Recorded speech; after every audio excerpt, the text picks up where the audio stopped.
ஆனா வங்கக்கடல்ல இருக்கிற வரைக்கும் இது 120 கிலோமீட்டர் வேகத்துல இது வீசுவதற்கான வாய்ப்புகள் இருக்கு. ஆனா நிலப்பரப்புல நோக்கி நகர்ந்து கரையை கடக்கும்போது நமக்கு காற்றுடைய வேகத்தன்மை பொறுத்த வரைக்கும் மிதமான மழை மட்டுமே. அதாவது மிதமான மழைங்கிறது புயல் வங்கக்கடல்ல இருக்கிற போது நமக்கு மிதமானதுலேருந்து கனமழையாக இருக்கும்.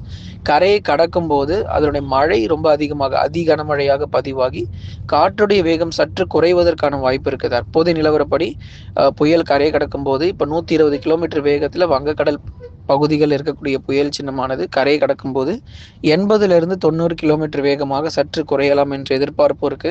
எது எப்படி இருந்தாலும் காற்றுனால பாதிப்பு இருக்கோ இல்லையோங்க, நம்ம மழையினால ரொம்ப தீவிரமான அதிக பாதிப்புகள் மற்றும் வெள்ளப்பெருக்கு ஏற்பட வாய்ப்பு. குறிப்பா தாழ்வான பகுதிகள் சென்னை, காஞ்சிபுரம், செங்கல்பட்டு, திருவள்ளூர் இது போன்ற கடலூர், விழுப்புரம் போன்ற மாவட்டங்கள்ல தாழ்வான பகுதியில் இருக்கிறவங்க இப்பொழுதே நீங்க தயாராகிக்கோங்க. இன்னும் நமக்கு ஒரு வாரம் மட்டுமே இருக்கு இந்த புயல். ஏன்னா அடுத்த